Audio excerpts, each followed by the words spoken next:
Bonjour tout le monde, je suis ravie de vous retrouver. Je suis Audrey Watt, médium.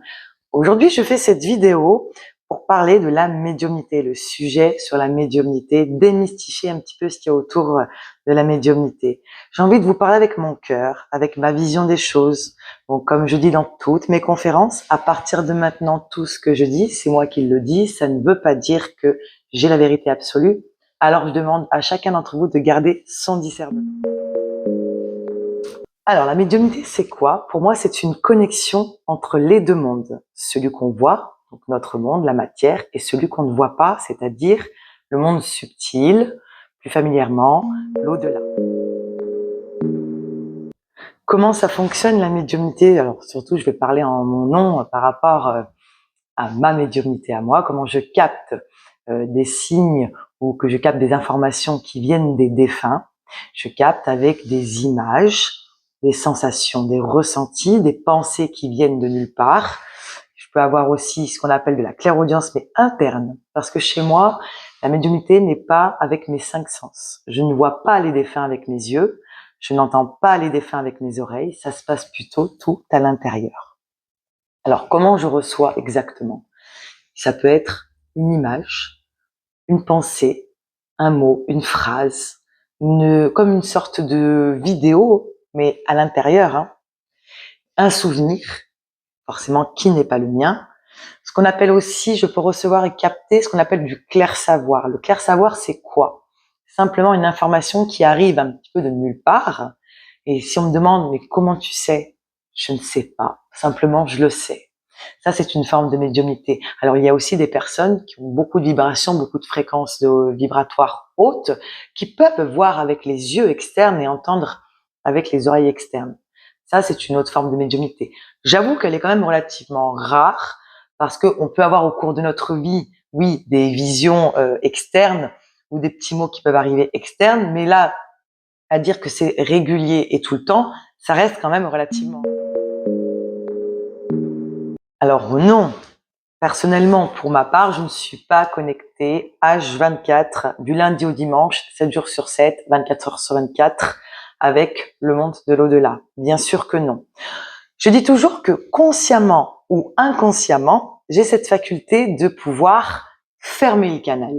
Ce qui veut dire que je ne claque pas des doigts et là, j'ai une connexion, j'ai des défunts qui arrivent. Bon, ça marche pas comme ça, en tout cas, pas chez moi. Donc, il y a des moments propices à cela. Donc, parfois, oui, je peux recevoir des informations où mon cerveau s'est mis en état de conscience modifié. Ça, j'en parlerai plus tard. Mais parfois, je suis comme tout le monde. Il n'y a aucune information, il n'y a pas de médiumnité. Voilà, c'est vraiment pas H24 et puis ça vient au moment où ça doit venir. Non, non, non. Être médium, ça ne veut pas forcément dire qu'il ne faut pas avoir de support, et être médium, ça ne veut pas dire automatiquement qu'on se connecte naturellement. On peut avoir un support. Le support, ça peut être une photo, un objet, quelque chose qui déclenche, hein, qui ouvre le canal. C'est ça qui est intéressant, parce que beaucoup pensent que la médiumnité, c'est comme ça, on claque des doigts, et puis là, on a une information, puis on est en connexion avec les défunts. Parfois, on a besoin d'avoir une sécurité, ça peut être inconscient ou consciemment. Mais on a besoin, il y a quelque chose qui va déclencher la médiumnité. Et moi, c'est vrai que pour l'instant, ma vibration à moi, j'ai besoin de photos. Alors, de plus en plus, hein, je me rends compte dans mes conférences que je commence à avoir de la médiumnité et des contacts défunts sans photos. Ça commence à arriver petit à petit. Mais pour le moment, j'ai encore besoin de photos pour déclencher ma médiumnité. Tout se passe, si vous voulez, il y a le cerveau qui rentre en jeu. Dans le cerveau, nous avons la partie droite et la partie gauche. La partie gauche représente la matière, tout ce qui est intellectuel, la logique. La partie droite, c'est l'intuition. Et pour pouvoir être connecté avec le monde subtil, il faut abaisser sa partie gauche du cerveau, donc faire taire ou endormir un petit peu le mental, et faire remonter la partie droite et la partie intuitive. Alors oui, vous allez me dire, mais comment on fait? Parce que c'est vrai que le mental, il prend énormément de place dans notre vie, et ça, c'est chez tout le monde. Il faut mettre son cerveau en état de conscience modifié. Alors, comment on met son cerveau en état de conscience modifié? Il y a des personnes qui, naturellement, je suis même persuadée qu'elles n'en ont pas conscience, qui arrivent instantanément à mettre leur cerveau en état de conscience modifié. Et d'autres personnes qui ont besoin d'une petite préparation, une petite concentration, une petite méditation pour se mettre vraiment dans l'ambiance, pour pouvoir mettre son cerveau en état de conscience modifié. Je fais partie de ces personnes. Bien sûr, la médiumnité évolue avec le temps parce que c'est comme le sport. Plus on pratique le sport, plus on va se créer une belle silhouette. La médiumnité, c'est pareil. Plus on pratique la médiumnité, plus on évolue, plus les vibrations changent, le canal s'élargit, on reçoit plus d'informations bien plus précises avec le temps. Donc c'est très important aussi d'utiliser la médiumnité, mais à bon escient. Et il faut surtout aussi être bien ancré. Qu'est-ce que c'est d'être ancré? Ancré, c'est de vivre dans la matière, d'être conscient dans le ici et maintenant. Et c'est ça la clé, le secret, c'est ça. C'est d'avoir les pieds bien dans la matière, être conscient de son incarnation terrestre pour pouvoir recevoir des informations du monde subtil, de l'au-delà. Parce que si on est trop dans le monde subtil, si on est trop dans une obsession de vouloir être dans la médiumnité, dans la spiritualité, on devient ce que j'appelle des personnes flottantes. Les personnes flottantes sont des personnes qui ne sont pas assez ancrées sur Terre, donc automatiquement, ça peut brouiller la connexion. Ça, c'est important de le savoir.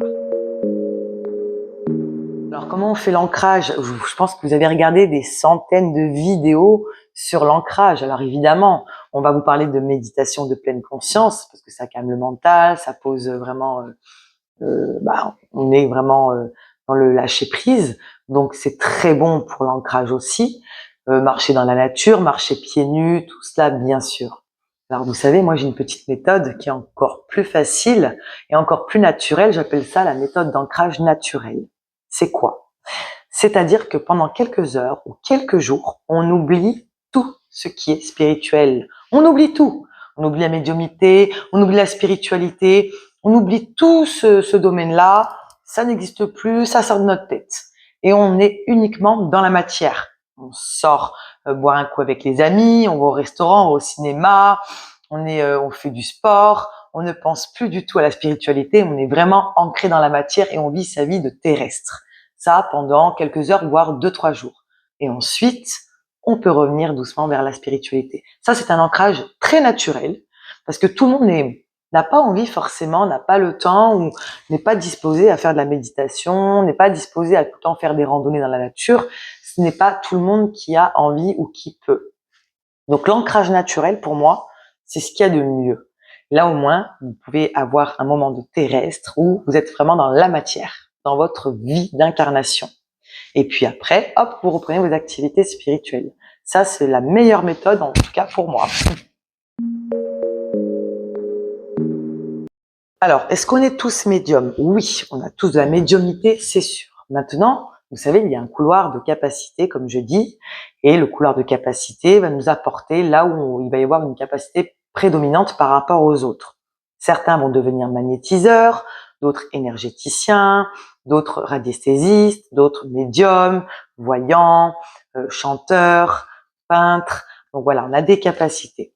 Donc la médiumnité peut se développer chez tout le monde. Il n'y a pas d'élus. Voilà, il n'y a pas d'élus sur Terre.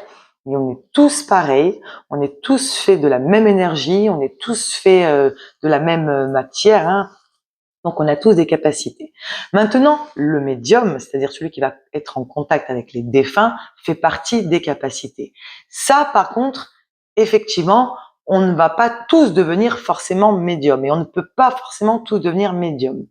On peut avoir des connexions avec nos propres défunts. Ça, oui. Par contre, oui, il y a des choses, il y a des techniques qui font qu'on peut développer des capacités de perception. On pourra avoir des communications avec nos propres défunts ou les défunts de notre entourage.